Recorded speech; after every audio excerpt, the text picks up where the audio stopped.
Good evening, everybody. Welcome to Illinois Learn to Hunt, shotgun, an overview from a hunter's perspective.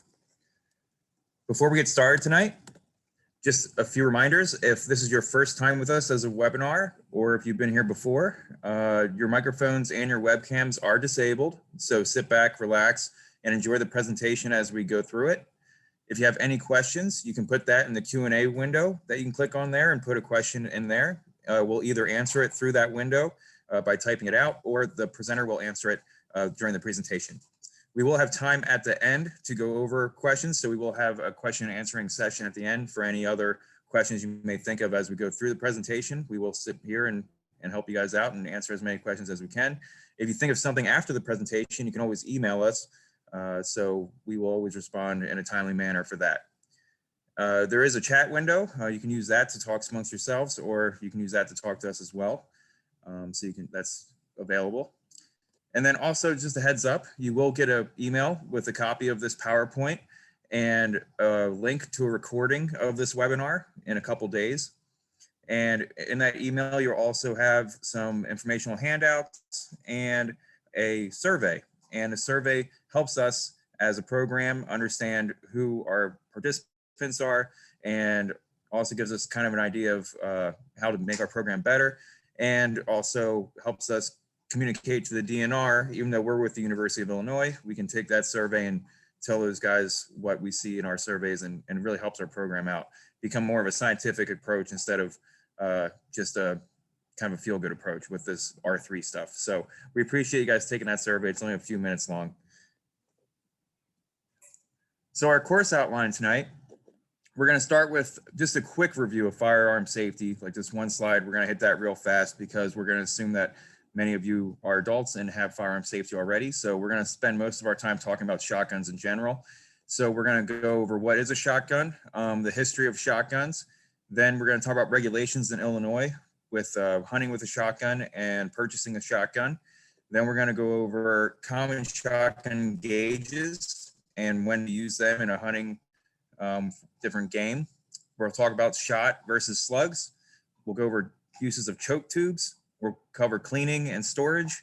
And then we're going to go over some common models. If you don't have a shotgun yet or you're looking to get another shotgun, you can use that as kind of a starting point to get an idea of the breadth of shotguns that are available out there.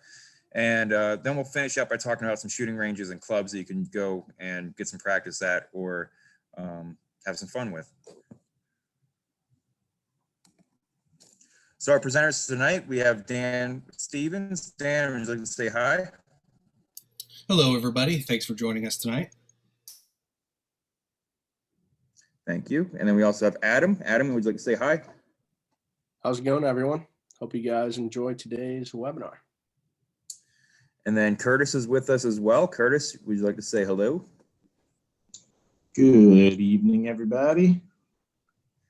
And I'm Jason Buckley. So welcome, everybody. We're excited about this webinar. We think that this is all really useful data, not data, but information for any new hunter understanding shotguns and as you move into this field. So we're gonna get started again, just a brief review of safety, and Dan's gonna start us off. Yeah, thanks, Jason. I just wanted to say again, thanks for everybody coming out tonight. That we hope this to be a very practical webinar. So we hope there's, if you're a brand new shooter, maybe you don't own a firearm, maybe we'll give you some information on how to choose that first shotgun. But if you've been shooting for a long time, maybe you'll learn something specifically when we start to dive in to some of the different shotgun shell metrics that you're likely to run into. But like Jason mentioned, obviously we're going to start off with a brief conversation about firearm safety. So I'm going to just quickly go over these kind of 4 primary rules of firearm safety. And the first and most important rule is always keep the muzzle pointed in a safe direction. The second rule is always treat a firearm as if it were loaded. Number 3 is always be sure of what's beyond and in front of your target, and always keep your finger off the trigger or out of the trigger guard until you are ready to shoot. So if you follow these 4 primary rules of firearm safety, there will never be an accident. Because again, always point that muzzle in a safe direction. With a shotgun, that typically means you're pointing it up in the air. I've seen far too many people at either ranges or out in the field when they're just kind of, sitting around talking. They might rest the barrel of their shotgun on their foot as they're just kind of standing there, chatting. That's an accident waiting to happen. So you always want to keep that muzzle pointed in a safe direction. And with a shotgun, that typically means kind of straight up in the air. A few other kind of key additional firearm safety is never rely on your gun's safety. We know all guns have this kind of, not all guns, but the majority of firearms have a mechanical safety built in to the firearm. This is a mechanical device and it can and will fail. So never rely on that safety to be your main source of firearm control. You obviously always want to have it keep pointed in a safe direction, but also use that safety to switch it on and off. Just do not rely on that safety because it can and will fail. Always use the correct ammunition. And this is really, really, really important with a shotgun. And so you can see in this picture here in the bottom, a 20 gauge shotgun shell is small enough that it can fit inside of a 12 gauge shotgun and basically go down a portion of the way into the barrel. And if you don't know that it's in there, it's going to be very difficult. And so the way I like to describe it is if I'm out hunting with the 12 gauge, I will check my bag, check my pockets to make sure I don't have a single 20 gauge shotgun shell anywhere on me. That's just kind of asking for an accident. So always use the proper ammunition. We'll go over how to check for some of that stuff a little bit later on, but also protect your eyes and ears when shooting. Particularly with shotgun shooting, if you're kind of in an enclosed area, so maybe you're in a duck blind, the sound is really going to reverberate in there and cause some significant hearing loss. So always protect your eyes and your ears while you're shooting. You also want to be sure that the barrel is clear of any and all obstructions. And obviously, when we're out hunting, there's a chance you can kind of fall and maybe jab that barrel into the mud or into the ground. If that happens to kind of fill up with mud, you can kind of see in this bottom right picture, just like I described with a smaller size shell going inside that barrel, it can cause significant issues when that firearm shoots. And so we always want to again, check to make sure that barrel is kind of clear of obstructions. And that doesn't mean, take the firearm and just kind of look straight down the muzzle. There are ways to take apart a firearm, take the barrel off, and inspect that barrel in a safe and reliable way. And that's the way you should do that. And all that information, I guess we should start off this conversation by going over the firearm owner's manual. A lot of people, when you purchase a firearm, particularly if you've been around firearms a long time, you're never going to look at that book.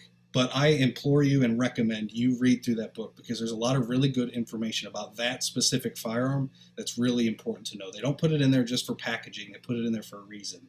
So make sure to read and understand your firearm owner's manual that will come with your shotgun. Firearms should be unloaded when not in use, and store firearms properly. We'll kind of wrap up this webinar today with a quick discussion about firearm storage. But the best way to do it is obviously in a locked safe. And we'll go over a couple different options as we kind of progress through this talk. But you always want to store your firearm separately from your ammunition. And I know for a lot of people that's not necessarily the easiest thing to do, but that's what the recommendation is by a lot of different groups and a lot of people, is to store your ammunition and your firearms both locked up, but store them separately.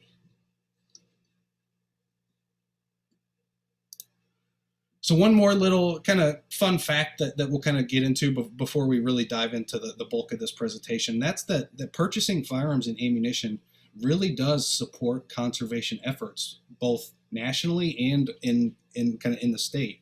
And so there's this federal act that was passed in 1937 by two senators with the last names of Pittman and Robertson.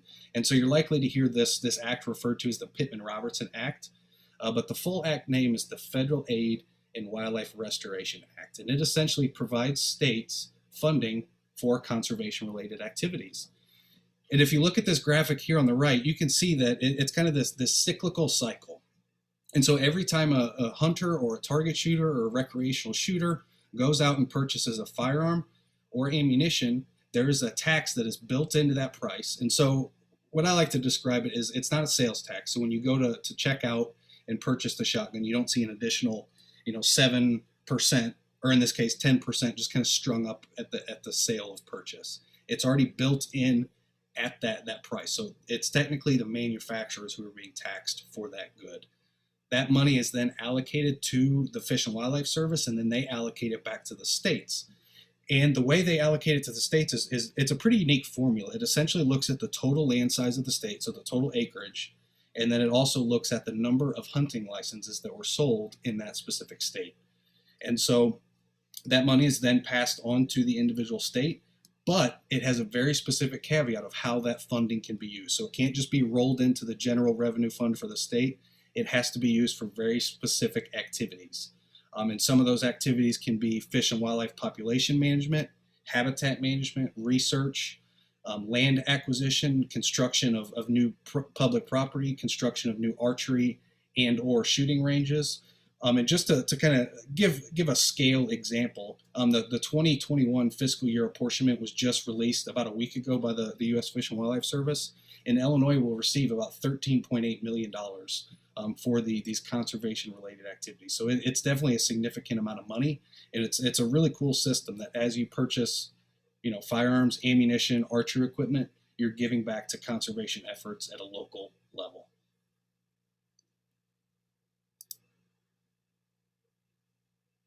But now we'll dive in. So what is a shotgun? So historically, shotguns were basically just smooth barrel firearms that had kind of an effective range of about 20 to 25 yards. And what we've seen is they've typically been used for shooting at moving targets in the air. So that was kind of the main reasoning for the design of kind of the quote unquote modern shotgun, is to be very effective at shooting moving targets both in the air and in the ground. Shotguns come in a variety of gauges, materials, barrel length, actions, and chamber length. And those are all the details that we're going to dive into as we progress.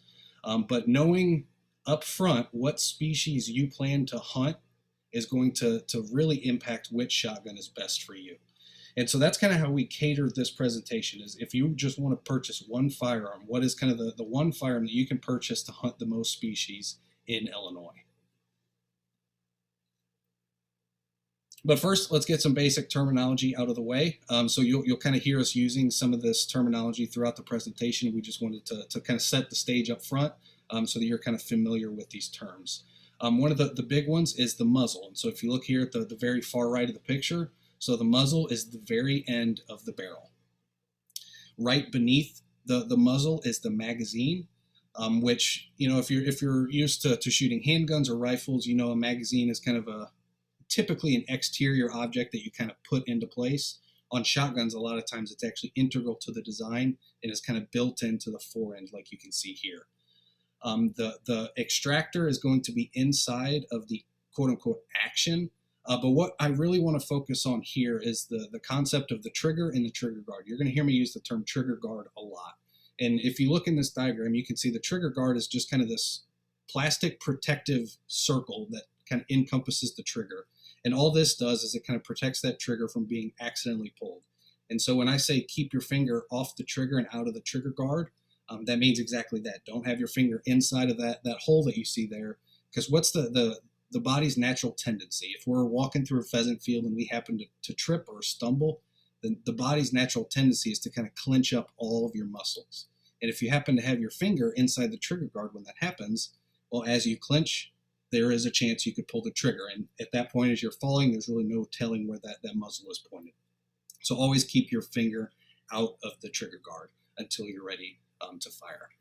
Another thing we'll talk about is the grip. So you can see kind of where your main hand will be on the shotgun, but also this recoil pad here at the back is very important, particularly for younger frame shooters or smaller framed or younger shooters. The recoil pad can be very advantageous to help you adjust that firearm to fit you, but also to help, again, like it's kind of named for, reducing some of that active recoil when you shoot.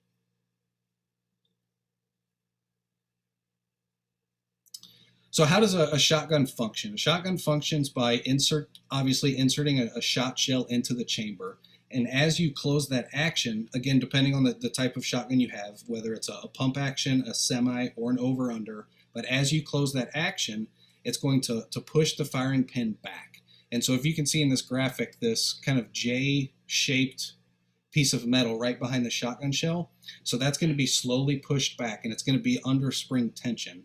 And as you pull the trigger, that spring is then going to be released, which sends the firing pin forward, which then ignites a primer that is inside of that shotgun shell. And that primer will then let off a spark, which is going to ignite all of the remaining gunpowder inside of the shell, which is then going to cause all of the gas to begin expanding as this powder begins to burn. And that's going to cause all of the wad in the shot to move forward. And if you're not familiar with the term wad, if you look here in the bottom right picture, you can see these little kind of plastic cylinders with kind of these flared out wings. And so when it's inside that shotgun shell, it's kind of a closed uniform, piece of plastic. But as that wad, it leaves the muzzle, those kind of flaps or wings are going to catch air, and it's going to slow that wad down as your shot continues to move forward at kind of the same pace that it left the muzzle. And one thing I do want to highlight is the more you get into shotgun shooting and shotgunning, you'll notice there's a lot of different variations on a lot of the stuff we're talking about today, and wad is no exception. There's been a big push in the past, probably 2 or 3 years at making wads that are some type of biodegradable. So there is biodegradable plastics. You will also see paper wads that are on the market as well. Typically, those don't have too much of an impact on your actual shot and shot placement, but just something to think about. But as that wad leaves the muzzle, it's going to open those flaps up. They're going to catch the air and just kind of slow down, and that shot is going to continue propelling forward at the same velocity that it left the muzzle. So shotguns are one of the cooler aspects of firearm, particularly if you look at the history of shotguns. They were really designed for a very specific use case. And again, a lot of that use case was hunting. And so most, like I mentioned earlier, historically, most shotguns were kind of this single-barreled, smooth bore that had about an effective range of kind of 20 to 25 yards. And a firearm that was intended to be used as kind of a wing shooting of birds was known as a fowling piece. And during the 19th century, you saw a lot of shotguns on both sides of the American Civil War. But it wasn't really until kind of the late 1800s, early 1900s, when we really started to see what we consider the modern shotgun to really take shape. And most of you are probably familiar with the firearm manufacturer Browning. That will resonate here because that's the individual who really spearheaded kind of the modern shotgun, and that is John Moses Browning. He kind of revolutionized the shotgun with a lot of his new inventions. And so while John was working for Winchester Firearms, he kind of introduced the model 1887 lever action shotgun, which you can see here in the bottom left. And so that was kind of the very first dive into a somewhat of a semi-automatic shotgun. Obviously, it still had this lever action that had to be used to cycle shells, but it had an integrated magazine inside of that shotgun. Prior to this, a lot of the shotguns on the market were still kind of the muzzle loading variety, but we saw this model 1887 really start to take off. And so this shotgun, again, loaded a fresh cartridge from its internal magazine by using this kind of lever action. And as John Browning started to continue to refine a lot of his designs, he actually went on to design the very famous model 1893 pump, and the even more famous, the Browning A5, which was kind of America's first pump and semi-automatic shotguns. Those still can be found on Gunbroker, on some of the other auction sites. They go for a lot of money because they're kind of more collector's pieces than anything. But this is when we really started to see kind of modern shotgunning really start to take shape. Now with present day shotguns, the standard kind of shotgun really hasn't changed all that much. Some of the more modern kind of changes that you're likely to see are obviously, increased material. So we're using different woods, we're using gold inlays in some cases on the higher end firearms. But what's really important about today's modern shotgun is how versatile they are. And so if you think back to, I mentioned earlier that the historic shotguns were just kind of the straight barreled tube. They didn't really have a choke installed. They could be effective at about 20 to 25 yards.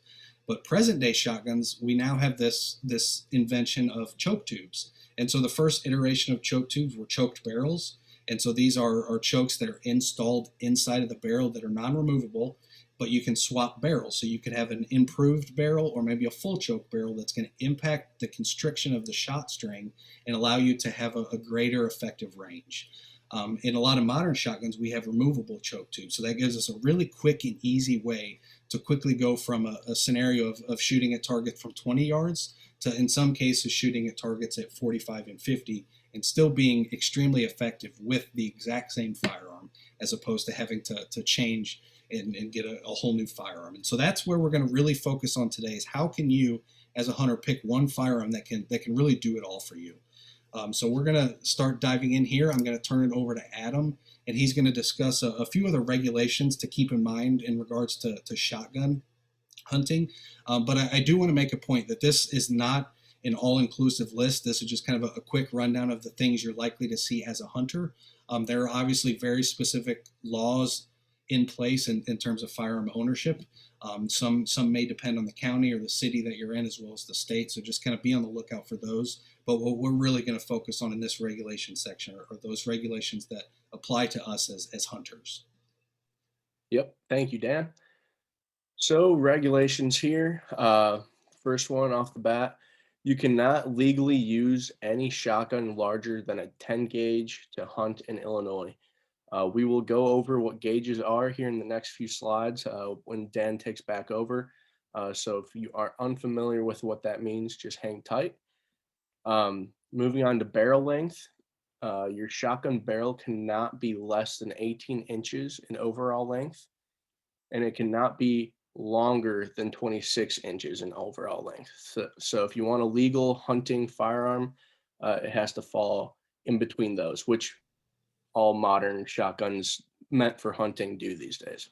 I'm going to give a slight correction, Adam. I know what you meant, but you kind of said it in a strange way. So the barrel must be at least 18 inches, and the overall length shall not be less than 26 inches. So the overall shotgun length has to be 26 inches. So you cannot have, let's say, a 20-inch barrel with a 4-inch stock, because that would put you at a 24-inch firearm, and it needs to be at least 26 inches of overall length to be considered legal. Yes, my apologies. Thank you for the correction there. Moving on, so you cannot legally use a shotgun that is capable of holding more than 3 shells. So in the magazine tube of a shotgun, you will have to install a plug that basically blocks you from being able to put in more than 2 shells into the magazine and 1 into the chamber. So legally, again, only 3 shells while you are hunting. And regardless of who owns the firearm, Illinois residents who have a firearm or ammo in their possession must have a valid FOID card issued by the Illinois State Police. So, yep, next slide here is the Illinois FOID card. So the firearm owner's identification card. So again, whoever is in possession of a firearm or ammunition, they must have a valid Illinois FOID card. And a FOID card are issued by the Illinois state, not by the IDNR. They do have a 10-year expiration. And unfortunately, with COVID restrictions, there are super long waiting periods right now. The state is pretty backed up. So if you're looking to buy a firearm for next hunting season, we would definitely recommend you submitting all your paperwork and such as soon as possible, just so you'll likely get one before next hunting season. And if you do have a FOID card and it's kind of set to expire in the next, maybe 2 or 3 months, the state police and the state of Illinois have extended that and given you some leniency there. So if you are, on an expiring FOID card, just go to the Illinois State Police and go to the FOID website, which is kind of right on the Illinois State Police homepage, and it'll have kind of a rundown of how long you have, because obviously, like Adam mentioned, I think last time I saw it was almost a 140 to 150 day waiting period to get your FOID card. So again, if it's set to expire, you do have a little bit of leniency, but just go to the state police website and it'll clarify all that. Yep. Thank you.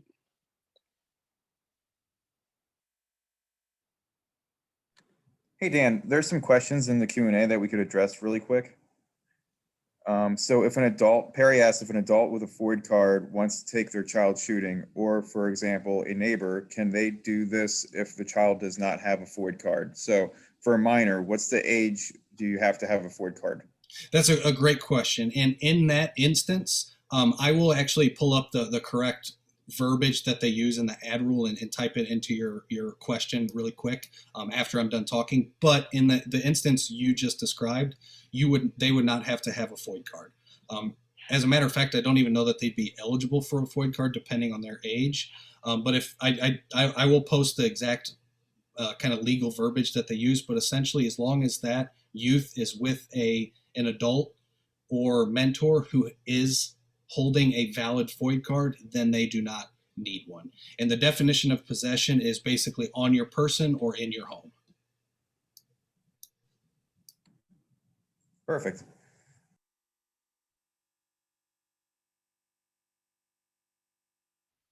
Yep. So some things to pay attention when you guys are going to go purchase a firearm.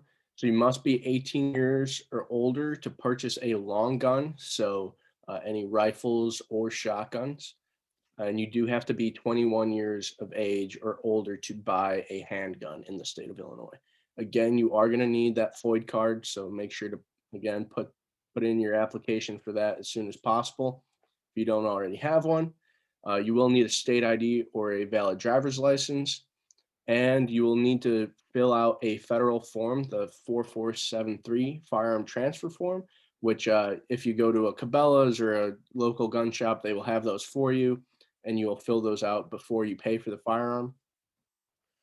You will have to go through a state and federal background check. Again, usually the gun shop like Cabela's, Bass Pro, or any local gun shop, they will call that in and do that process for you. And then there is a 72-hour waiting period on long guns.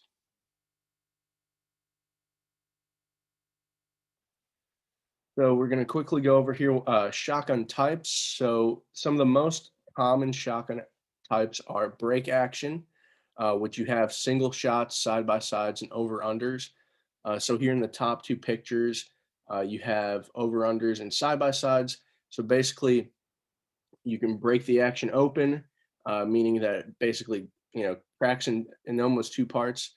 You have your barrels in the front and your stock in the back, and you're able to load your shells through the end of the barrel, close the gun back up, and you're ready to fire. Same applies for the single shot, except there would be only one barrel at that point. Here on the over-under, and the side-by-side, you do have two. Some of the older models, even I believe we have some pictures later in the slides, have two triggers, so one trigger per barrel, which are pretty neat and pretty interesting to shoot. But more of the modern ones, they only have one trigger, so you pull that trigger twice to fire both shots. Moving on is the pump action. So this is kind of your classic shotgun that you see everywhere. It is personally my favorite type of shotgun just because they're such workhorses. You can do almost anything with these. A lot of them have interchangeable barrels, so you can use them as a slug gun, as a bird gun, which we'll also get into here shortly. You can find these anywhere for a pretty good price, used and new. And you could just beat them to heck and they'll still work for you. Next up is the auto loader. So this one shoots or loads it also is able to hold three shells, but it loads each shell after you shoot the first. So you don't have to do any slide of the action or anything like that. The gas or inertia driven bolt on the inside of the chamber brings the next shell into the barrel, and then you could just pull the trigger again. So these are super nice for newer hunters, smaller built hunters or smaller built shooters, or somebody who might be a little bit timid of firearms, a little bit afraid of recoil or whatnot. These minimize recoil a good amount because of that action. So that may be something to look into. And then some of the cool, less common shotguns here. You have lever action, like Dan mentioned, was kind of the first modern shotgun, and then a bolt action shotgun as well. So yeah, those, you don't see those very often, but if you ever get a chance to shoot one of those, it's definitely worth trying out. And with that, we're throwing it back to Dan for gauges. Perfect. Thanks, Adam. There is a question in the chat that I'm going to address really quick. It's an anonymous question, but it asks, are rifles legal for hunting in Illinois? That's a great question, and it really depends on the individual species that you're planning on hunting. Most people, when they think of rifle hunting, the first thing that comes to mind is deer hunting.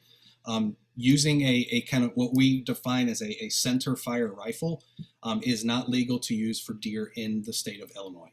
Some states allow rifles to use. Some, it depends on whether you're in the kind of more urban counties or the rural counties. But as of right now, Illinois is kind of a blanket no rifle for deer hunting. There are cases where you can use rifle for coyote and some of the other fur bear type hunting. You can also use it for small game, depending on where you're specifically hunting. So like, let's say a 22 rifle you can use for squirrel on private land, and there are a few public sites that allow rifle hunting for small game, but you'll have to check the hunter fact sheets for that individual site, and it'll tell you what specific method of take you can use at that individual site. Now, that being said, I will say the past few legislative cycles, and I saw it was reintroduced this legislative cycle in the state of Illinois, to try to amend that to allow rifle hunting for deer in certain counties that are below a certain population threshold. I don't know, at what level that has support, but it is something that is currently being discussed by the state legislature. So if that's something that you're interested in, you can certainly kind of Google and look into that law a little bit more. But as of right now, you cannot use it for deer hunting. For bird hunting, you're really going to want a shotgun. But again, there are instances like fur bear hunting and some of the small game where a rifle is legal and makes sense to use. But now we're going to really kind of dive into the bulk of this presentation. What I like to always start out with is defining the shotgun metrics that you're likely to see. So if you go buy a shotgun shell or a box of shells, you're going to see 5 different numbers on that box. And those are all very important to how that individual shell functions and how it fits within your firearm. And the first 2 numbers are going to essentially be dictated by your individual firearm. And the first one is going to be the shotgun gauge. And so the term gauge is kind of this, I believe it's an Old English measurement that essentially measures the bore diameter. So the inside diameter of the inside of the muzzle. And it uses a very strange measurement technique. Again, it's very old school, but it essentially is looking at the weight of a solid sphere of lead with a diameter equal to the inside of the barrel. And so, for example, you can see the bore of a 12 gauge shotgun is about 0.73 inches in diameter. And so 12 solid lead balls that are 0.73 inches in diameter as well will equal 1 pound. And so that's how they come up with these gauges. And so there are several different gauges to choose from. Obviously, like Adam mentioned, there are gauges that are bigger than 10 gauge, but they are not legal to use in hunting scenarios in Illinois. And in most states that I'm familiar with, the 10 gauge is kind of the biggest that you can hunt with. And so you can see it's kind of a little bit challenging when you first hear gauge, because a 28 gauge is actually a lot smaller than a 10 gauge. And so think about it that way, that the smaller the gauge, the bigger that individual bore is going to be. You'll also see this 410 here at the bottom. Now that is technically not considered a gauge. It's actually measured by a caliber, so similar to what you'd see in rifles. But it is still a shotgun. It's still a very good hunting tool if you're looking for small game things. But we'll dive into that a little bit. But your choice of gauge is going to depend on the type of either hunting you want to do or the type of recreational shooting that you want to do.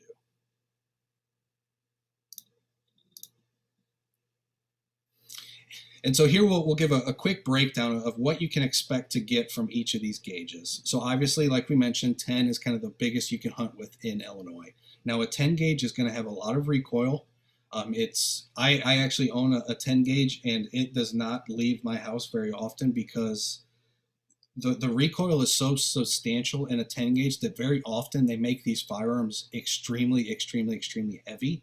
and they're not something that are very pleasant to hunt with. I primarily use it for large geese and turkey, and that's kind of what most people use them for. You can also use them for deer, but it's a little overkill for deer, but it works really well for large geese and turkey.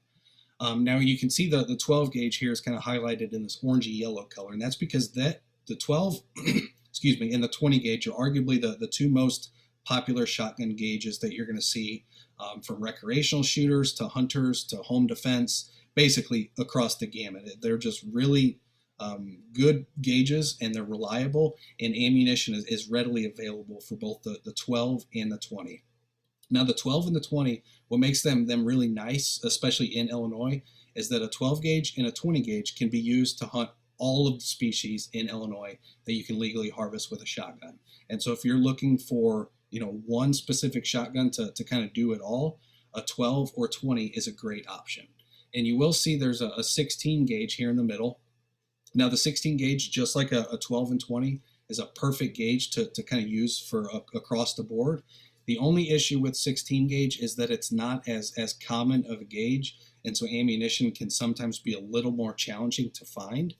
Now, I will say we are in kind of a unique time period, obviously, with the pandemic and all these things and some of the social unrest that we saw earlier in the year. So there is a substantial ammunition shortage that's occurring right now. So it is tough right now to find shotgun shells. But what I have found is 16 gauges are still available. I can find 16 gauges at a lot of the stores that I frequently visit that may be out of 12 or 20 or 28.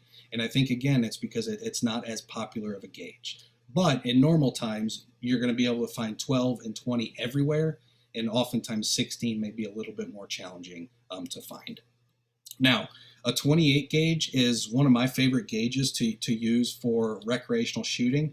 So if you're wanting to shoot trap or shoot skeet or sporting clays, the 28 gauge is a fantastic shotgun for that. And it can also be used very well in upland hunting scenarios and small game hunting scenarios, but it cannot be used to hunt deer or turkey in the state of Illinois. So if deer and turkey are on your list, maybe you don't want to look at the 28 gauge. Another shotgun caliber, again, not a gauge that we're going to talk about, is the 410. So the 410 is the first shotgun that I started out with. When I started hunting as a kid, I had a little single action 410 kind of break action shotgun, and it is excellent for small game, whether it's squirrel, rabbit. I use it a lot for quail hunting. That's kind of how I got my start in hunting, was quail hunting with a 410, and it's really good for that. But just like the 28, it cannot be used for deer or turkey. So if you're trying to find one shotgun that can kind of do it all, I would look between the 12, the 16, and the 20, or kind of the three gauges that are going to get you kind of the most bang for your buck in terms of hunting opportunity with one specific firearm. Now we're going to discuss slugs versus shot. And obviously most people would probably, expect us to start off with shot first, but shot, there's a lot of different nuances to go over. And so we're going to first start out with slug. And so starting out with a shotgun slug, if you're interested in hunting deer, this is what you're looking for. We do not, in Illinois, we cannot use buckshot, so we cannot use your standard shotgun shell BBs. We are using a slug, which is basically a bullet. So a slug, however, is kind of again basically a bullet. It's this kind of solid, kind of single projectile that while it doesn't have the spread of shot, it's going to strike the target with a lot greater force. And it's going to deliver a much deeper wound channel, which is going to lead to a more ethical and quick, humane harvest. And that's what we're looking for, particularly with deer hunting. Slugs are generally used for kind of medium-sized game, like again, white-tailed deer and similar-sized game. But there's essentially two main slug types on the market. And so we'll go over those next. But the two types are going to be the rifled slug and the sabot slug, which some people call a sabot slug. So you can kind of say it either way, sabot or sabot. But your standard shotgun shells are going to be loaded with shot. And so these shot are going to be, basically a bunch of little BBs that are going to spread out as it leaves the muzzle. And depending on how you have your individual shotgun set up and the shotgun shell you choose, you can have an effective range anywhere from 10 to, in some cases 60 yards or so. But with a slug, again, it's going to perform a lot a lot more similar to a rifle. And in some cases, with the proper barrel, the proper scope, the proper slug type, you can get an effective shot at 150 yards or so at a white-tailed deer. So that is kind of the two main types of shotgun shell that we're going to focus on.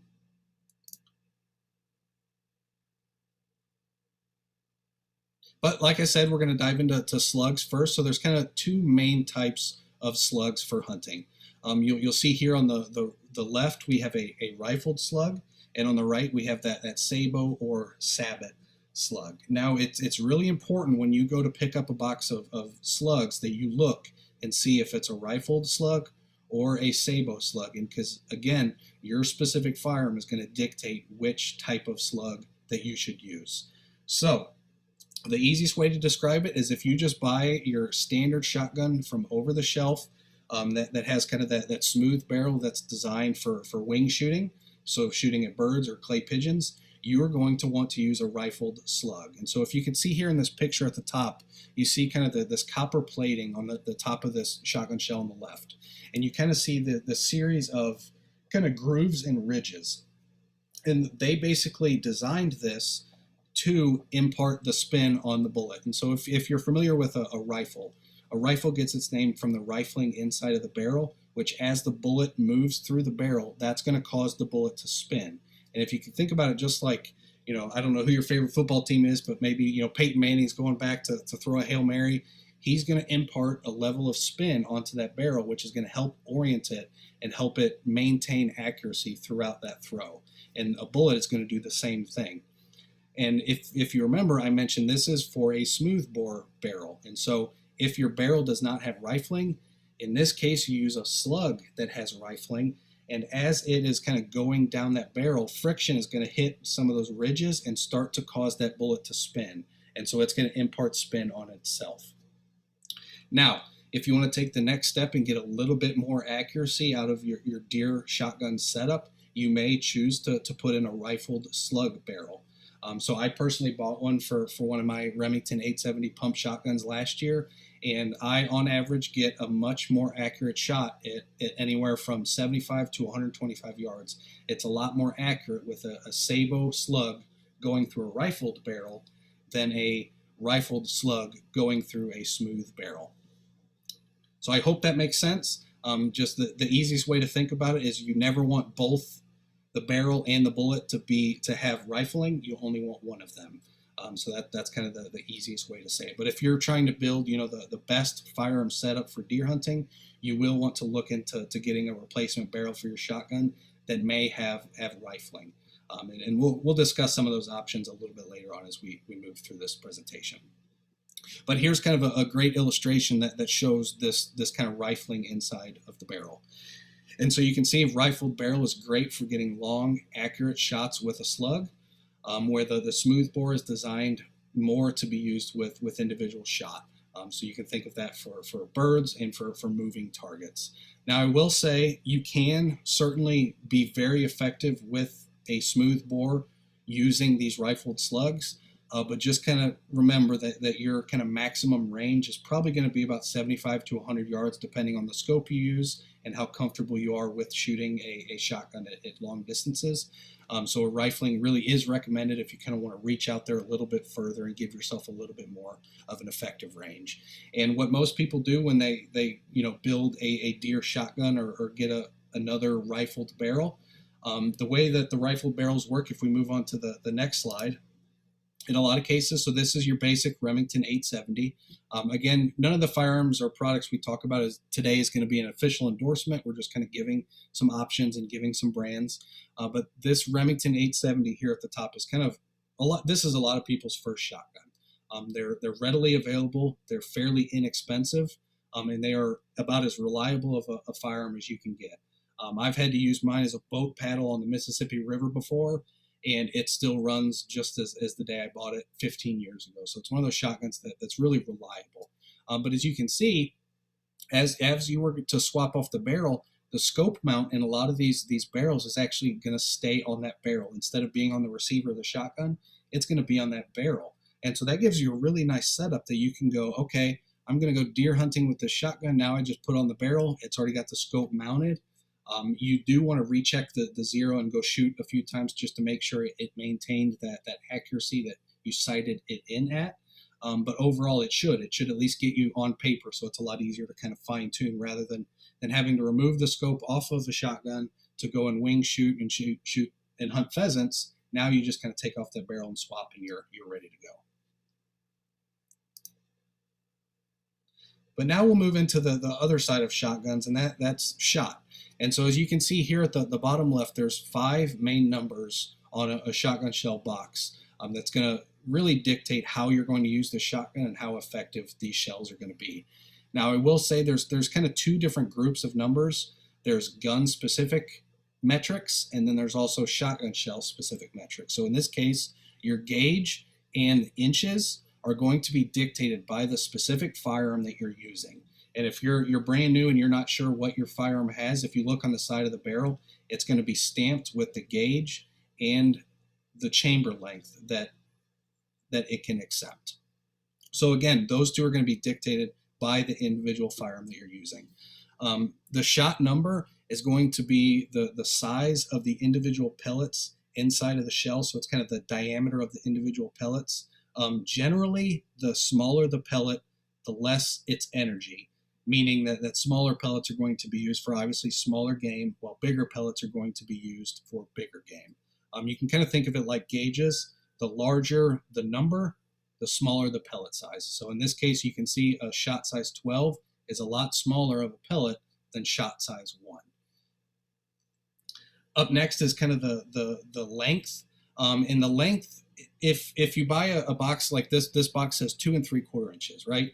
If you were to go and pull a shell out of that box and measure it, you are not going to get 2 3/4 inches. You'll get about 2 1/4 to maybe 2 1/2 in some cases. So that measurement refers to the length of the shell after it has been fired. So after those gases expand, it's going to cause the flaps at the top of the shotgun shell to kind of expand a little bit, and that action in that chamber inside of your firearm needs to be able to fit that shell. And so if you were to try to put a 3-inch shell or a 3 1/2-inch shell into a 2 3/4 inch shotgun, it's not going to be able to properly eject that shotgun shell from the firearm. And so it's going to cause some damage and some issues. So you always want to try to match that. Now the velocity is basically the average speed of the pellets of the payload as it leaves the muzzle. And the shot weight is going to refer to the total payload of the pellets in the shell. So for example, a 1 ounce number 8 load has approximately 410 pellets, where a 1 1/8 ounce load has around 461 pellets. So you can see you're getting a little bit more pellets by having a higher weight. So kind of if you think about it this way, assuming all things are equal, the 1 1/8 ounce load would be obviously more effective because it's going to have more shot, right? But all things are not equal. And as you start to dive into this, you're going to see there's always trade-offs. If you increase the ounce, you're going to decrease the velocity. So it's going to obviously take more powder to move 1 1/8 ounce of shot than it is to just move 1 ounce. And so if the powder and the velocity is the same, then you are going to have some energy deficiency. And so those are some of the things we're looking at. But the easiest way to describe it is if you're just looking for a good shotgun shell that's good for target shooting, so maybe clay pigeons, you're going to look at a shot 7 1/2 and smaller, so 7 1/2, 8, 9, 12. If you're thinking about waterfowl, obviously we're going to focus on steel shot for that in a little bit, but you're going to want a much bigger shot because those birds are a lot bigger, so it's going to take more energy and more velocity to get a quick humane harvest out of that shotgun shell. And like I just mentioned, we're going to touch on non-toxic shot, and with that I'm going to turn it over to Jason really quick. Thanks, Dan. So non-toxic shot has been around for a while now, and so you can see here that became a nationwide ban on toxic shot for waterfowl hunting in 1991. So that means not using any more lead shot. And some people ask the question if you can use a lead bullet or a lead shell to shoot at a deer, why can't I use a lead shot to shoot at a bird? Well, when you're shooting at waterfowl, you're normally shooting over water, and then that falls into the water, and then through the feeding habits of some ducks, they may ingest that shot. So you're getting lead poisoning into the waterfowl. So that's why that's implemented in that line of hunting more so than when you're hunting larger animals. So now we have this is straight out of the digest, and you can see that on IDNR sites when you're hunting waterfowl, dove, or at the shotgun ranges, because they don't want lead piling up at their shotgun ranges, you need to use steel shot or another non-toxic shot equivalent.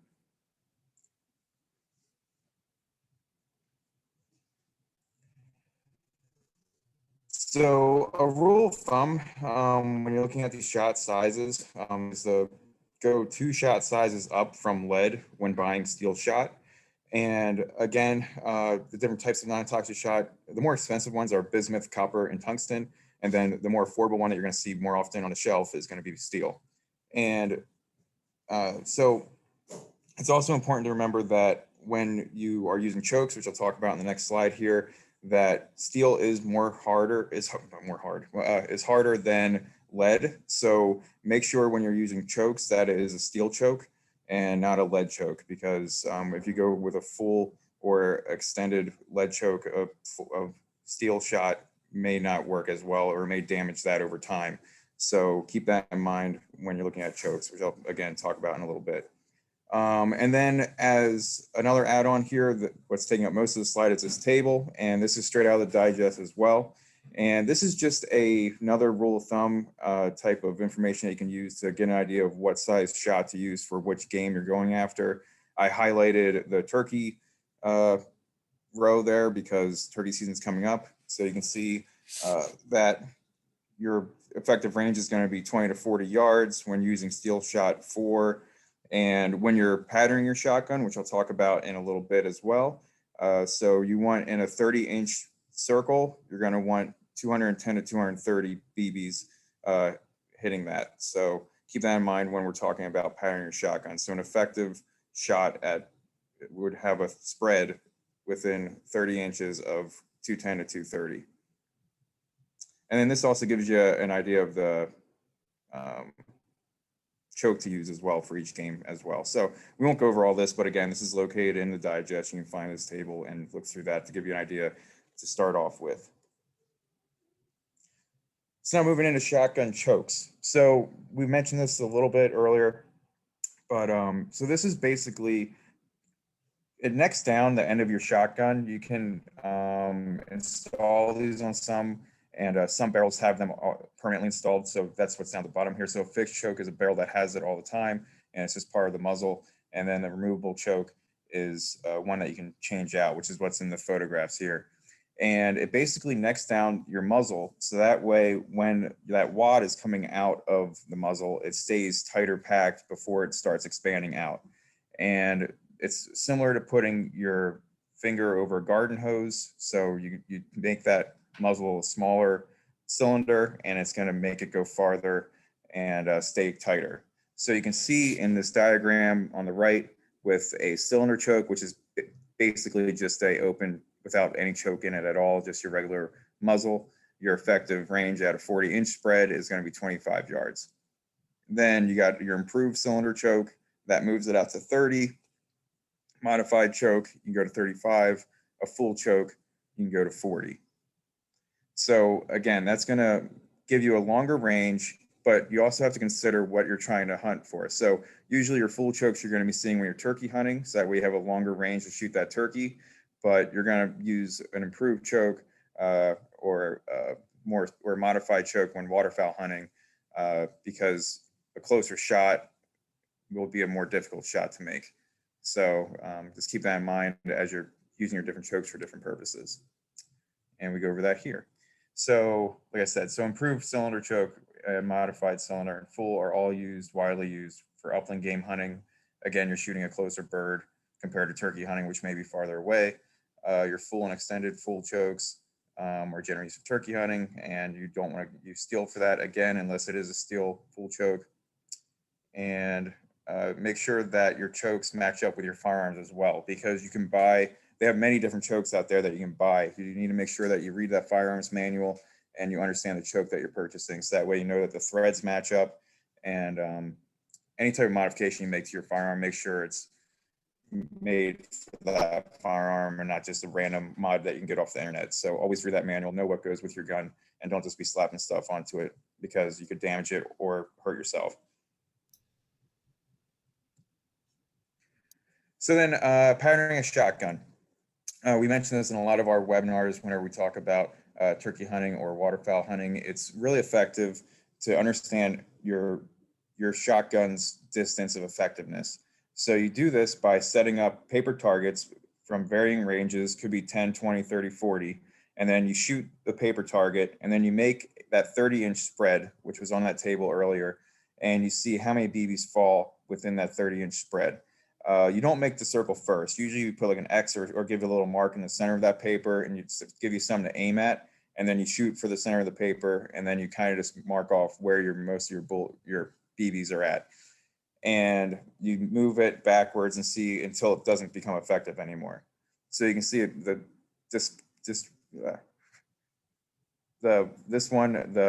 disbursement of the BBs. You can see how tight that is and how many are falling within that 30-inch spread, compared to this, which would be a less effective shot. So at that point, you wouldn't want to take shots that far. So this is really important. You want to use the same shot size and shells that you're going to be using when hunting, because all that, any variable you change could change your spread of your shotgun. So just keep that in mind as you are going out into the field. I'm going to jump in and add a little thought to that really quick, Jason.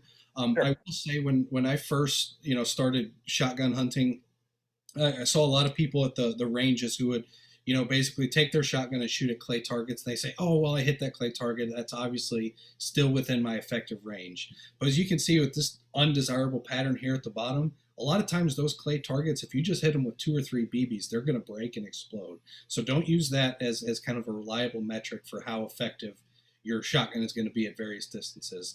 Go ahead and like Jason said, set up a piece of paper and shoot at it and figure out the process that way. Don't rely on just shooting at clay pigeons or clay targets to give you accurate feedback. But with that, we'll go over a quick discussion on kind of firearm cleaning and maintenance before we dive into the next section, which I think is going to be the coolest part of this webinar, where Curtis is going to dive into some of the more popular models out there and discuss kind of the pros and cons and the thought process of choosing that specific firearm. But first, we want to go over just some basic cleaning and maintenance. Proper firearm maintenance is one of the more critical steps that every hunter and recreational shooter should do to ensure they're using a safe, a functioning, and an effective firearm. Because obviously, we don't want to put in all this time and effort to draw a duck blind and set up all of our decoys and then have, a beautiful flock of mallards come in and try to land in the spread only to pull the trigger and it goes click because it's too gummed up. So shotgun cleaning and maintenance is very important. So shotgun cleaning ensures that there's going to be no barrel obstructions, there's going to be no wad buildup, there's going to be no powder residue, because as you shoot, not all of that powder is going to ignite. There's always going to be a little bit left over, and over time that's going to start to build up, as well as the carbon from the burning powder, and it's going to just start to gunk up over time. And so you want to do this fairly regularly. My kind of method is, so these steps are kind of my steps to go through when I'm cleaning one of my shotguns. I don't do this every time I take it out in the field. I may do this, 2 or 3. I typically do it at the beginning of the season, maybe in the middle of the season, and then after the hunting season's over and I get ready to store the firearms for the summer. That's when I'll do kind of these deep cleans, as well as if I'm out in the wind and the rain, and maybe, I'm out in a very wet, muddy area and the firearm just gets really nasty. These are kind of the deep cleaning that's necessary. But after every time you're out there, just take a quick clean wipe and just kind of wipe off all the metal parts of the firearm with some kind of lubricating oil, whether it's hops oil like you kind of see here in this picture, or another really popular one is Remington oil.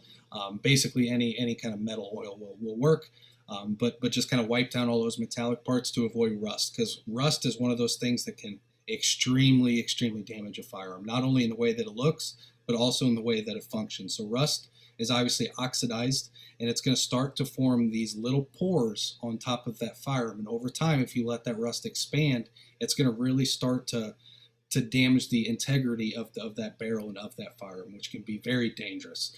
So after every time you're out there, just take a quick wipe all the finger oils and all that off of it, get all the dirt off, and just give it a nice light coat of oil, and that should protect it for a long time.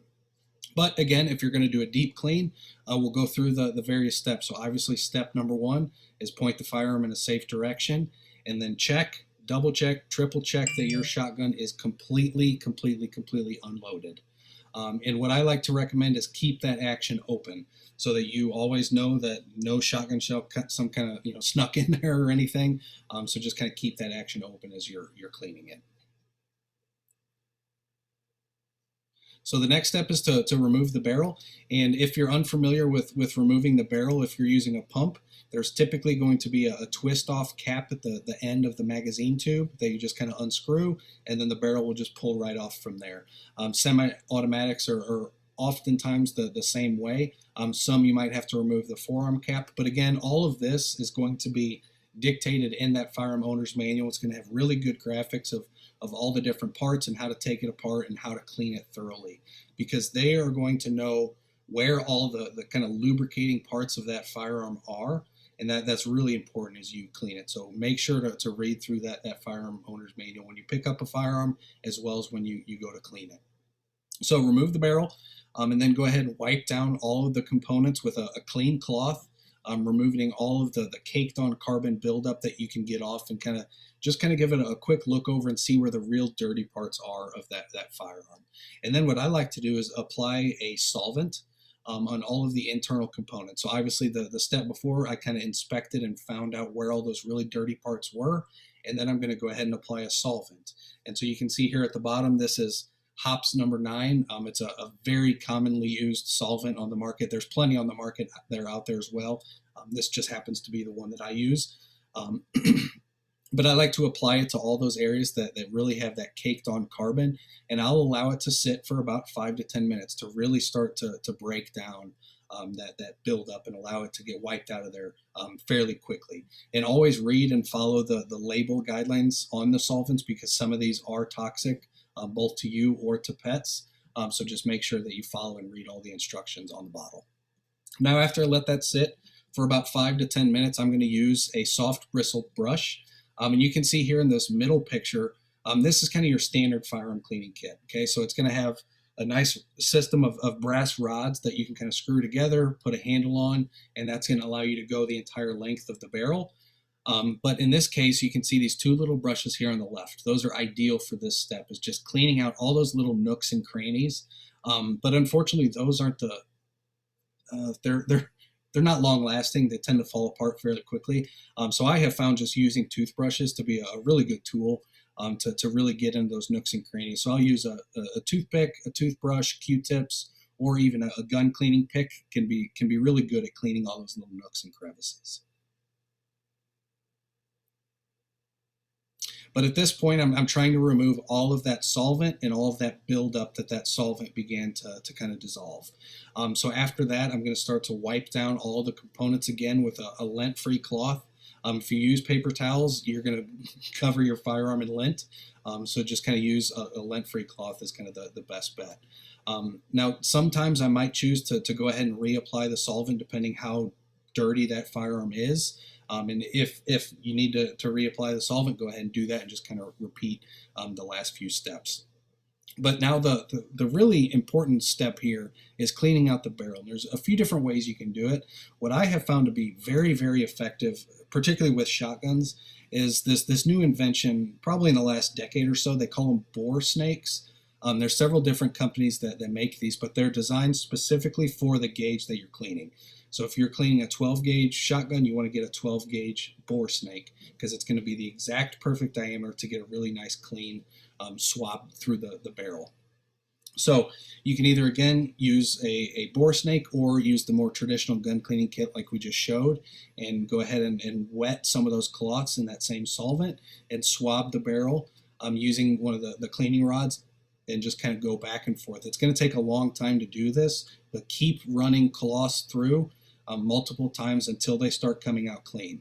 Your first few will be dark, dark, dark, and they'll start to get progressively lighter the more clean it gets, and just keep going until it gets to a place that you're fairly happy with. And at that case, that's when I'm then going to do a what I call a final swab. So instead of using the solvent this time, I'm going to use a lubricating oil. So again, whether it's a hops lubricating oil or REM oil or one of the other various kind of machine oils that are out there, that's when I'm going to put that nice little layer of oil on the inside of the barrel to protect it. Now, I will say, if you're going to go out and shoot the next day, do not put a ton of oil inside the barrel, because what it's going to do is it's going to collect that carbon buildup even more. So just kind of be cognizant of that you may not want to put a ton of oil inside the barrel if you're going to go use it relatively soon, because that's just going to allow a lot of that carbon buildup and that unburnt powder to just gunk up even more.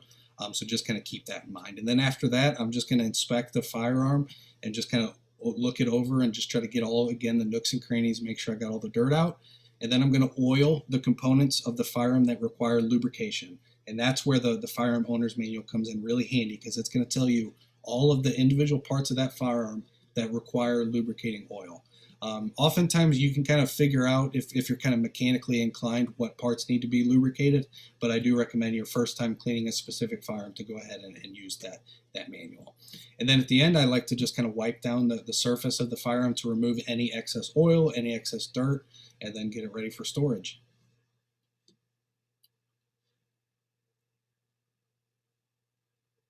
Now, there are a few different options to store a firearm. And again, firearms should always be stored unloaded in a locked location and stored separately from the ammunition. So to protect your firearms, the storage area should obviously be cool, clean, and dry. You don't want it too humid, because again, rust is very bad for firearms. And there's a ton of different locking solutions on the market. So just kind of, you obviously know what fits your situation best. So just kind of look into those options and look over the pros and cons and decide for yourself. But you can either get locks for a specific firearm, or you can get a safe like this that are oftentimes bolted into the ground and are very heavy and fire resistant, that you can put multiple firearms in. But with that, I'm going to turn it over to Curtis, and he's going to do a deep dive into some of the different shotguns that you're likely to see on the market and kind of discuss what your options are. Yeah, thanks, Dan.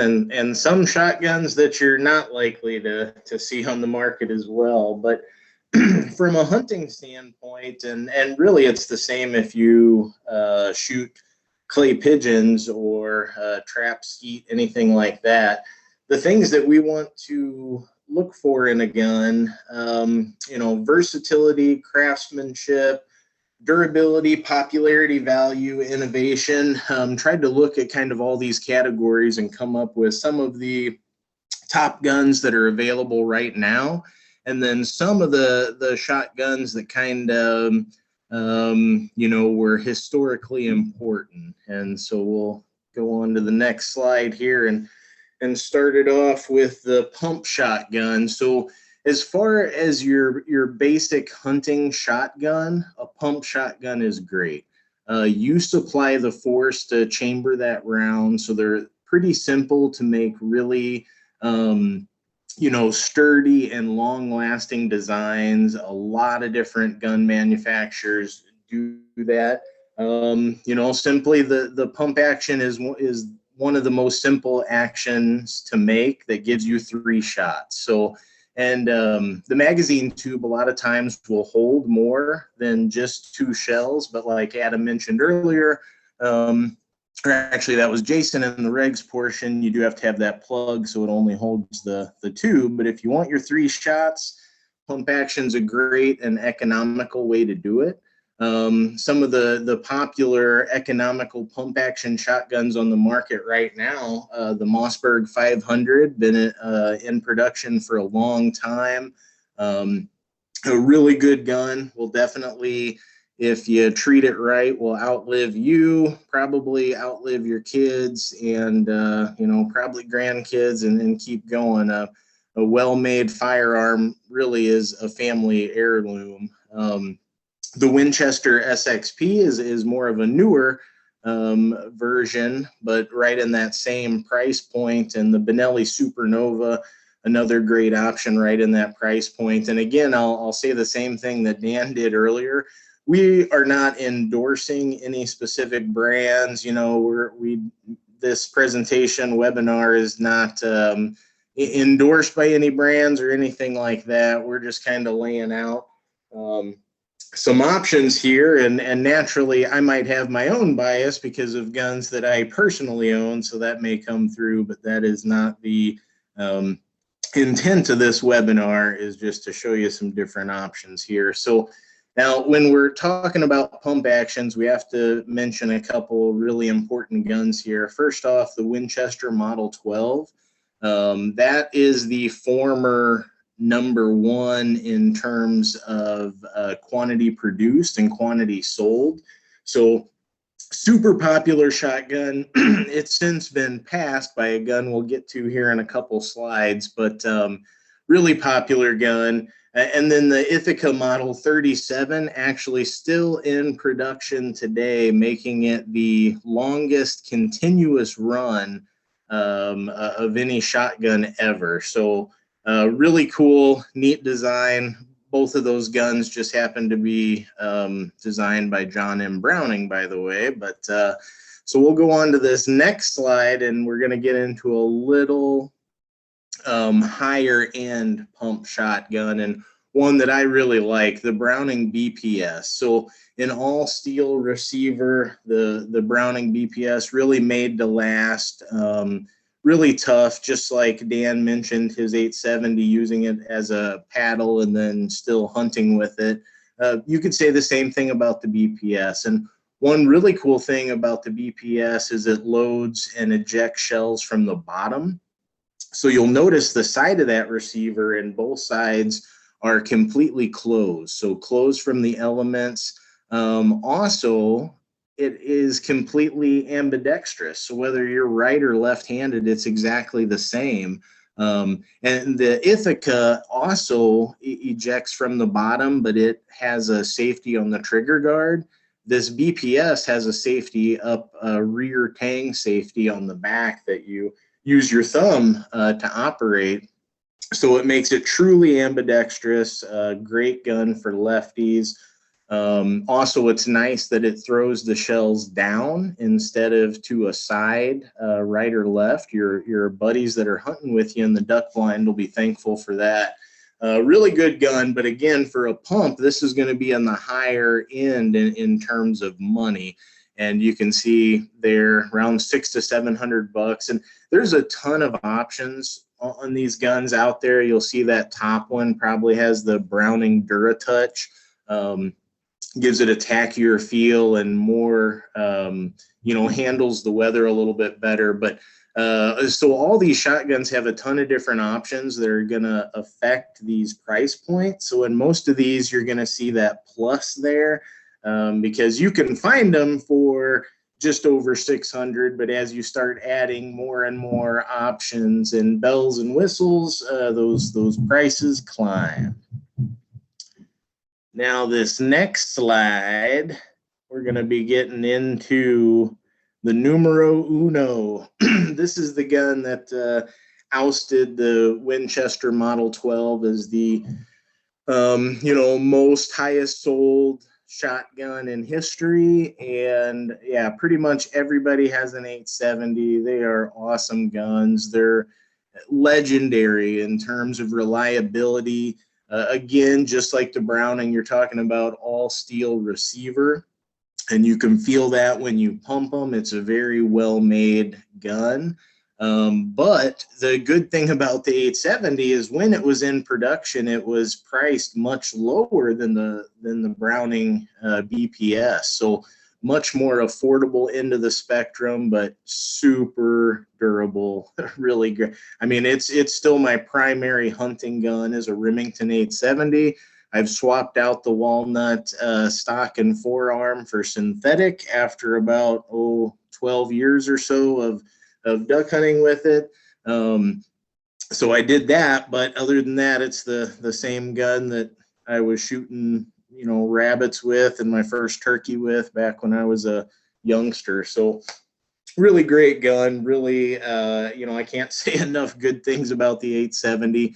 And it is hopefully going to be in production again real soon. It was temporarily out of production because of some issues with Remington there, but hopefully they're going to be making them again, and they're going to be back on the shelves. Right now, you can't really find them new.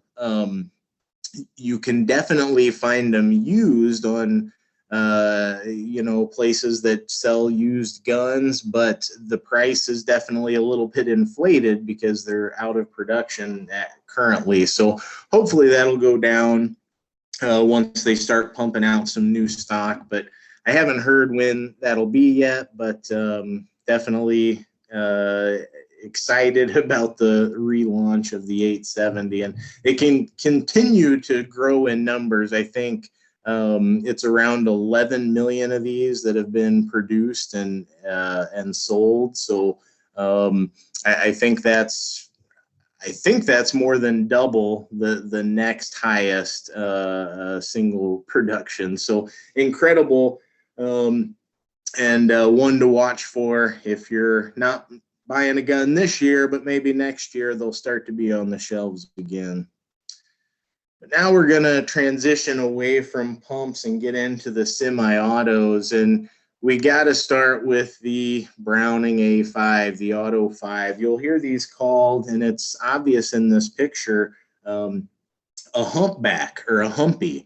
And that's because of that big humped up appearance on the back of the receiver there, which gives a fantastic sight picture, I think. But anyway, this is an inertia-driven action, a semi-auto shotgun, and this was the first one commercially available. Like with most things in the world of firearms, John M. Browning led the way in innovation. He really was like the Nikola Tesla of firearms and just did amazing things. But the A5, wow, it's so. Let's go ahead and talk about the inertia-driven action here. So firing the shell, the recoil of that is what actually cycles and throws the old shell out and puts the new shell into the chamber. So a really cool system that can reduce the recoil a little bit, but these A5s, they do tend to kick pretty good, especially the older ones before they put on nice recoil pads on there.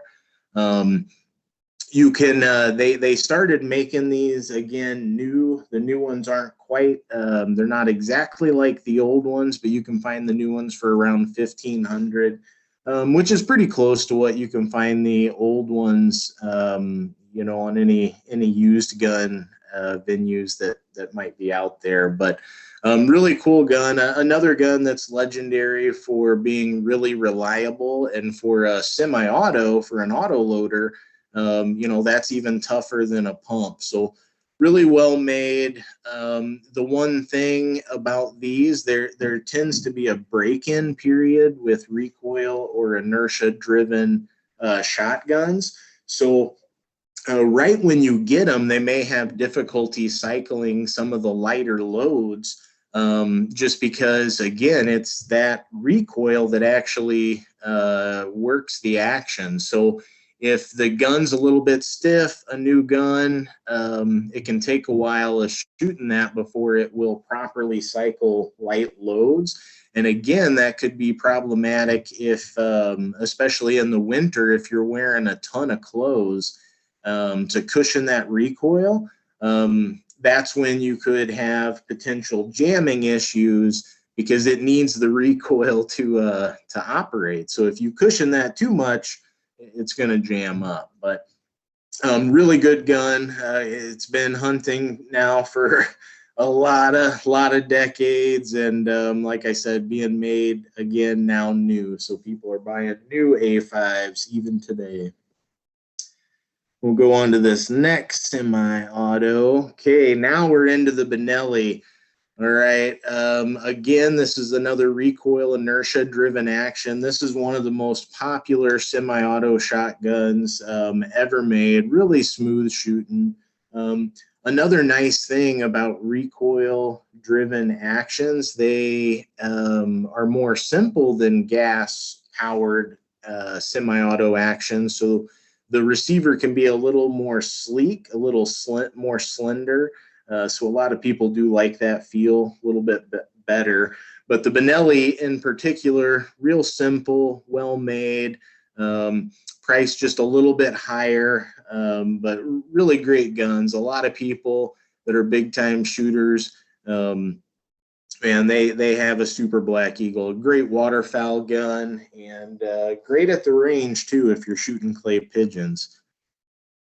Go on to the next slide here, and so now we're getting into the other type of semi-auto action, and this is a gas-operated. And the Beretta, I mean, they do this probably better than anybody else. The A400, great shotgun. The A300, also you can find a little cheaper price point without so many bells and whistles. But when you're talking about really reducing recoil, the gas-operated action of especially the Beretta A400, I think they claim as much as 70% reduction in recoil, which is amazing. So if you are, in a situation where you're doing a lot of shooting, like potentially snow goose hunting or just target shooting, and you want to put in 100 rounds at the Sporting Clays range, that recoil is really going to add up. So having something like the A400 that's going to really manage that recoil, your shoulder will appreciate that at the end of the day. This is also the fastest cycling commercial semi-auto on the market. So for hunting purposes, this isn't a huge thing because probably all of the shotguns that you're going to buy are going to cycle plenty fast for hunting purposes, but it's just proof of how well made the Beretta is. This is miswrote here at the bottom, may need adjustments to cycle the heaviest loads. So generally the gas operated actions do pretty well with the light loads and even the moderate loads, but it's when you get into the 3.5-inch magnums, the really heavy stuff, these do tend to have issues. And so just talking about the gas operated action in general, not specific to Beretta, but you do have to clean these more. So there's more working parts. There's more, parts that are working with the dirty gases that are being emitted by your shell. So you do have to clean these often. And really, you should take it apart and clean it after each time you honestly use it if you want it to keep functioning, because there's nothing that jams up more than a dirty gas-operated semi-auto shotgun. So that could really be troublesome if you're not really on your cleaning game. Then maybe don't go with the gas-powered action, because you got to really be on it. Yeah, we can head on to the next slide here, and let's talk about some economical options. So all these previous semi-autos, they're up there well over $1,000, but you can get a quality gun made for quite a bit less than that. And this Stoeger is a good example. When I looked, these were highly rated. I don't own one, and I haven't shot one, but all the ratings that I read, it really got high reviews, everybody that has them. So everybody talks about how easy to clean it is, really simple, and with a price point of around $600. I mean, yeah, that's awesome for a semi-auto shotgun. So wouldn't pass it up.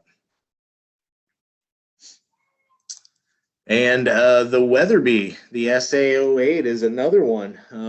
Comes in at $500 and up, depending on what options you get. This has an aluminum receiver, makes it super lightweight. And it's a gas operated action, so reduces the recoil there too. And you can find these down to about $500. So another really economical option if you want a semi-auto gun that's going to get you out there shooting, but get you out there for well under $1,000.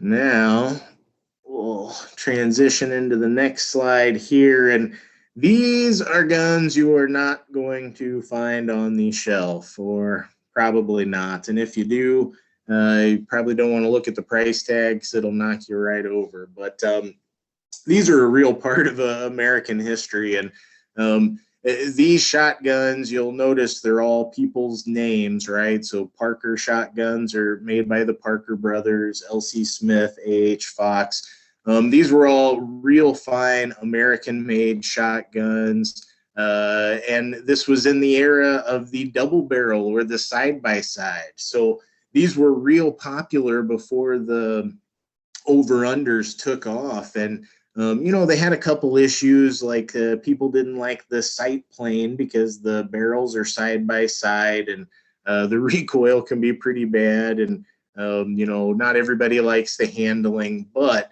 as far as works of art, holy cow, I mean, just look at the picture. These are some of the higher grades, obviously.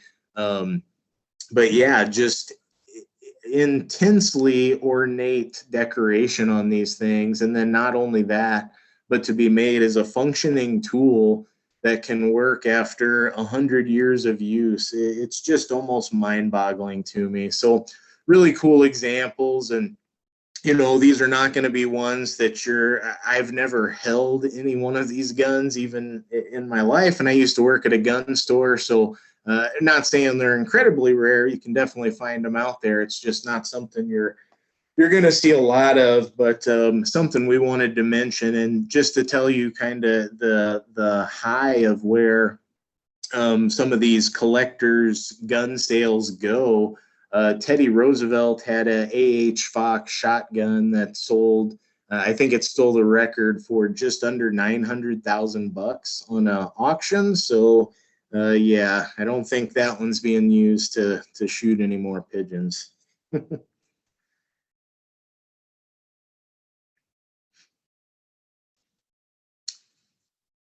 Okay, and now getting into the over-under. So, like I said, the double barrel had a couple issues.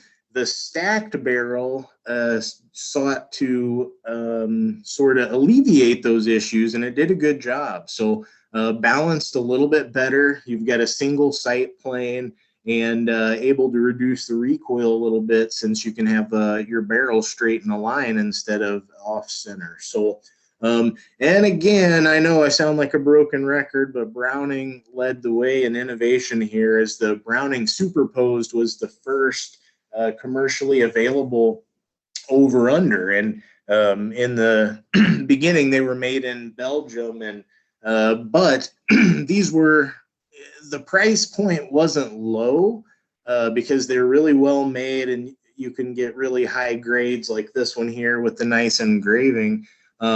But it was low enough that this was the first over-under that was kind of within the financial grasp of most hunters out there. So really became popular. The Browning Superpose, awesome gun. This was, of course, before screw-in choke tube. So whatever choke your barrel was is what you have. But generally that would be written on the side there. You can't quite see it in this picture, but a little further than it goes. And just because of the history, of course, these are highly collectible. You're probably not going to find a Browning Superposed for a price that's going to really make your mouth be watering, but they are out there.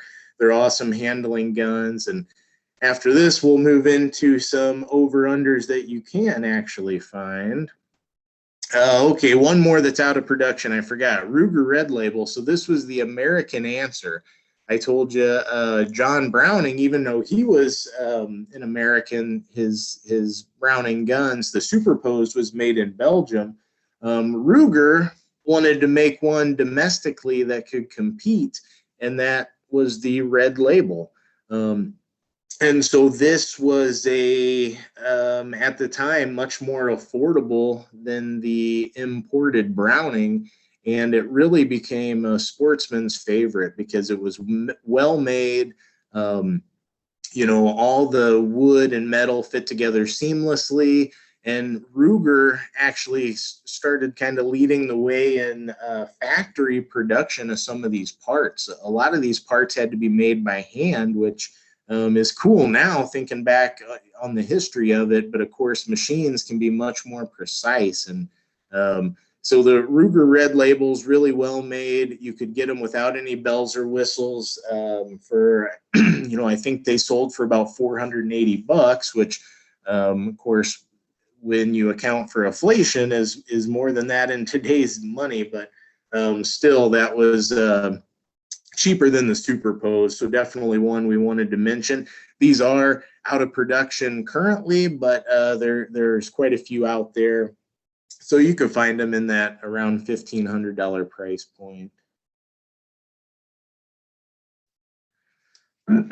Okay, so now a couple of real economical choices when it comes to over-under. So when I think about over-unders, I really think about works of art, but when it comes down to it, it is a fairly simple action design. So there's a couple companies, Stoeger and Mossberg, and a couple others too that are making some pretty nice quality over-unders for a pretty reasonable price. And see $400 for that Stoeger.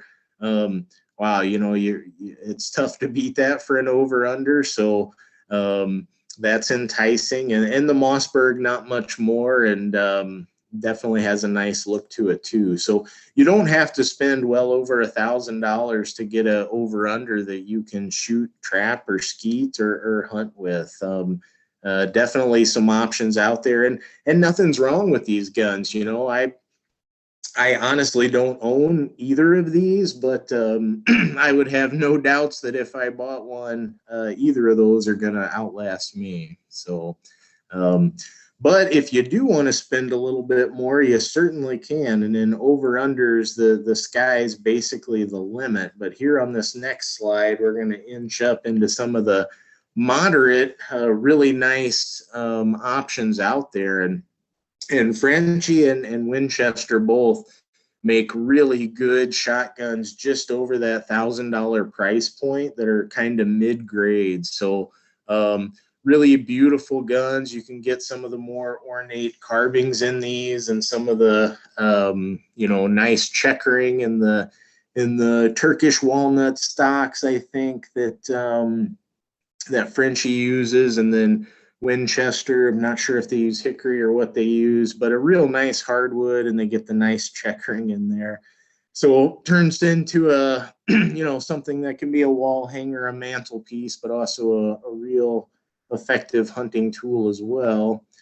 And then in this next slide, we can move right on up into what we're going to call premium here. So the Benelli 828 really has that sleek, cool, kind of unique look there.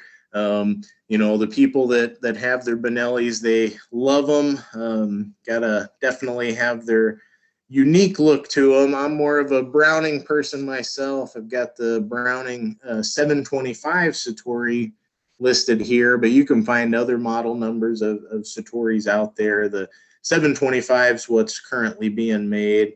And the Beretta Silver Pigeon, again, Beretta, really well-made gun. You'll see, first thing you'll notice is just how tight everything fits. And you can even see right in that picture. And that's the same with all three of these. All three of these gun manufacturers, they've got it down to a science. And, you're paying more for these, definitely.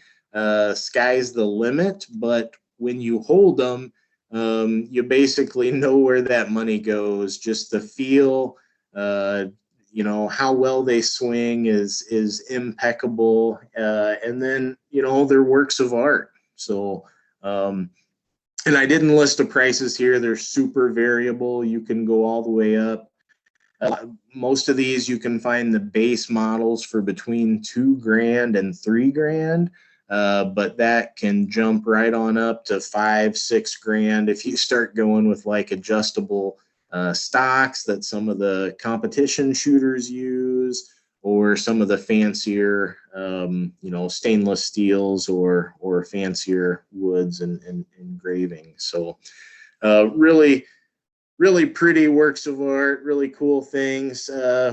These are the premium over-unders have always been out of my price point, but maybe someday I'll have one of them. I've shot a couple of them, and definitely if you have the means and the ability, it's not money bad spent, I don't think. And really, for the most part, firearms are an investment. We talked about how long they last, how durable they are. Most of them are going to outlast you. And a lot of them, their value tends to go up over time as well. So definitely something to look into if you're in the market for a good over-under shotgun.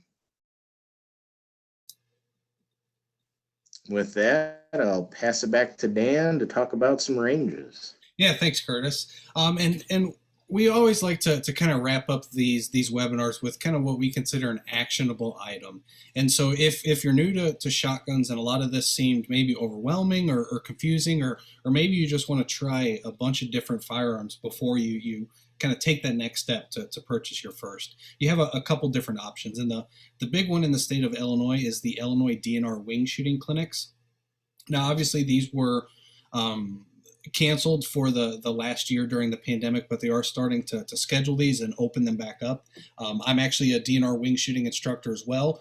And I received several emails today asking if I could help out an event. So I assume that means they're going to start, scheduling these and start hosting them.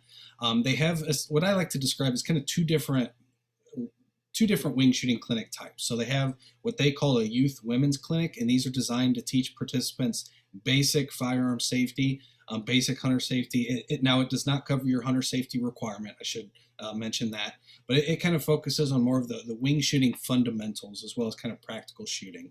But what I have found to be very, very interesting, very fun, very enjoyable, and very educational was their hunter clinics. And so these are designed to enhance the wing shooting skills of hunters and impart sound wing shooting advice. And the way that the hunter clinics are structured is you're typically put into a small group of maybe 2 or 3 other shooters, and you go around to a series of stations with an instructor. And the instructor is going to sit there and watch and critique your wing shooting ability. And the way they have these designed is it's a lot like sporting clays. And if you're not familiar with sporting clays, you can think of it kind of like a golf course for shotgunning. And so they have multiple different stations that are kind of designed to simulate real world hunting scenarios. And so some of the stations, you may have targets coming at you, and some may be going away. Some may be coming from left, some from right, some from, you don't know where they come from. And so it's a lot more practical shooting experience if you're interested in hunting. So that is a great option. And the youth wing shooting clinics, the youth and women's, are completely free. They host them all across the state. I frequently help out at the ones in kind of central Illinois around the Champaign area. I know we have one at the Middle Fork State Fish and Wildlife area, which is just east of Champaign, sometime later this summer. And so you can find the Illinois DNR wing shooting schedule on their website. If you just search Illinois DNR wing shooting, it'll pop up and you'll see all the locations of different clinics and how to register and all that stuff. But the youth and women's clinics are free, and the hunter clinics do cost. I believe last time I went, it was about $30, but that covers your cost of ammunition. And so you're really not, you're just buying your ammunition at that point. Because when I went, I easily shot over 100 shells. And I think that's pretty much fairly normal. And, I shot trap and skeet during high school and into my collegiate years as well. And during the hunter clinics, the instructor I was with and the way they had the station set up, I learned a lot about how I shoot and how to be a little bit more effective and efficient with my shooting. And so I highly recommend using these wing shooting clinics as kind of a next step. And the real nice part is if you're brand new to the wing shooting clinics, oftentimes they have different shotguns that you can use, particularly at the youth women's clinics and even some of the hunter clinics. They may have different shotguns there that you can try out, that you can test, and that you can use. So that is an option. And Perry DeLuigi in the question and answer just told us at Des Plaines that you are required to bring your own shotgun shells for the hunter clinic. So just again, all that information will be detailed on the website for the wing shooting clinics. But again, I highly recommend checking them out. If you're brand new, if you're competent, if you think you're the best shooter in the world, I promise you will learn something. Another resource is to look into the local NGOs. So that's Pheasants Forever, Ducks Unlimited, Delta Waterfowl, NWTF, the Illinois Conservation Foundation. There's a ton of groups across the state that all have kind of local chapters. And a lot of times these local chapters will host their own wing shooting clinics. And those are another really great option to kind of take that next step. Now in Illinois, there are a few other options. If you don't want to go the clinic route, maybe you just want to go shoot yourself and try things out. You have a couple different options. So you can look into joining a shooting club or what they call a range club. There's lots around kind of the Chicago area. There's some here in central Illinois. There's some in southern Illinois. You can typically find one within 45 minutes to an hour of your location. A lot of these clubs will be membership based, and there will be kind of an annual fee to use those facilities. But again, it's a great option to be able to shoot a lot, to meet a lot of like-minded people who know a lot about firearms, as well as get to try out some different firearms. And if you're not, maybe, you don't feel comfortable taking the full next step of becoming a member, a lot of these shooting clubs do have public or guest shooting days where they will just kind of open up the facility and you can come and pay a daily use fee. $15, $20 is kind of the average from what I've seen, and you can use those facilities to go ahead and shoot there. Now, if you just want to go kind of the standard route and you just want to go to an Illinois DNR site and shotgun shoot, there are specific ranges at many sites across the state. And so you can see here, this table on the right kind of lists all of the sites that have trap ranges present on the site. Now, they do not have throwers. They do not have pigeons. They are basically just an open space that you can come and use your own equipment to shoot. So you can bring in one of the cheap clay throwers that you can throw yourself. You can bring one of the hand throwers and throw the clay pigeons yourself. And so that is another option as well. Now, at these sites, some of them are starting to require the use of non-toxic shot. So you do want to check in with that site before you go, just to make sure you're up to snuff. I know Middle Fork State Fish and Wildlife Area, which is again about 45 minutes east of Champaign here. Just this past year, they transitioned their site to be only non-toxic shot. And so that is a trend that you're likely to see across the state. So just check again those site-specific regulations through the hunter fact sheets, or just call up the site and they'll give you that information right there. But again, I think the wing shooting clinics are one of the best kept secrets, I guess, in terms of shotgun shooting in the state. I highly recommend everybody register and try to take at least one or two, and you will learn a lot and you'll become a much more competent shooter at the conclusion of that wing shooting clinic. But with that, I want to highlight a few of the upcoming webinars that we have coming up.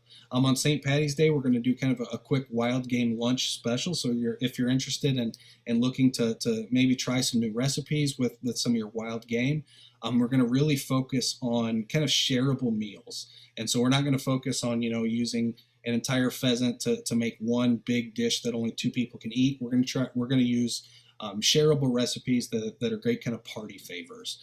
On March 18th, we're going to have a woody plant identification for Illinois hunters. So if you're new to hunting and you want to learn what the plants that are out there and how you can kind of use that in your hunt planning process and try to understand what species may use what area due to the vegetation that's there, we're going to highlight that stuff. And I really enjoy that aspect of hunting is kind of the naturalist approach. And you'll start to learn a lot more about the species that you're targeting as well as the area that you're hunting, just by having a basic understanding of some of the trees and shrubs that are present at that site.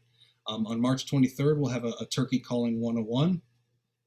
March 25th, we're going to have an archery equipment overview and buying guide. So it'll be kind of the similar format to what we did today with shotguns, but it'll be focusing on archery. So whether that's, the traditional archery equipment like a longbow or a recurve, or maybe some of the more modern stuff like a compound or a crossbow, we're going to dive into the needs of all that stuff, some of the basic terminology, and then give you some recommendations for the next step if you're interested in purchasing or trying out archery. And then on March 31st, we're going to start to kick off our webinar series for deer hunting.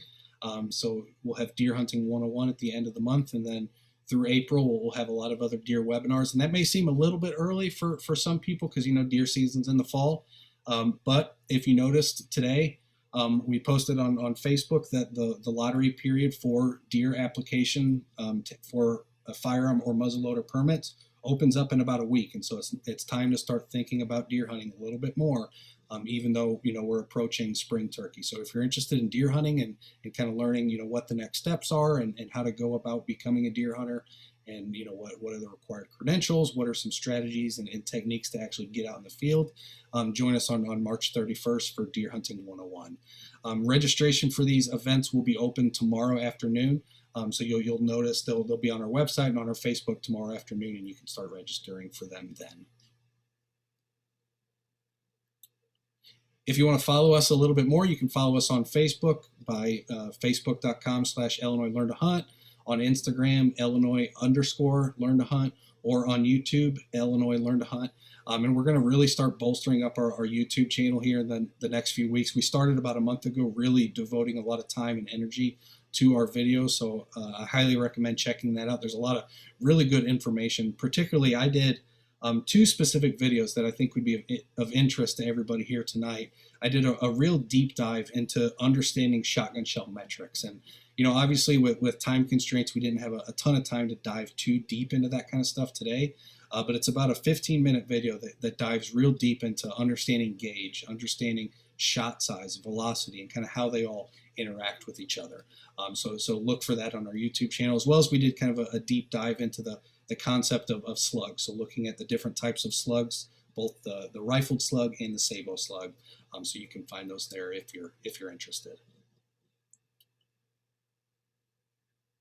But if this is your first exposure to the Illinois Learn to Hunt program, traditionally we host in-person workshops where they're very hands-on, field-oriented workshops designed to give you the next steps to becoming a hunter.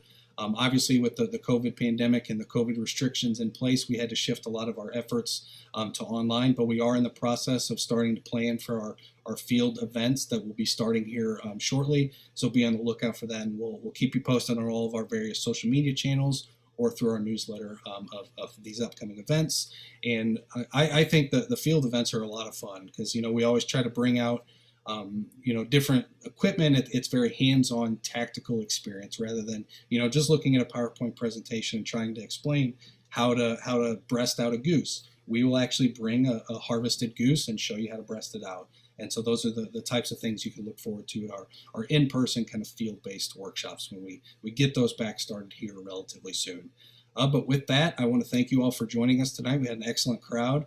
If you have any questions, we'll stick around for a few minutes and answer any of those. But if anything comes up in the next few days, maybe you think about things and you have another question, feel free to reach out to us through the various social media channels, and we'll get back to you as soon as we can. So if you have any questions, feel free to drop them in the chat. And if not, thanks for joining us and have a wonderful evening.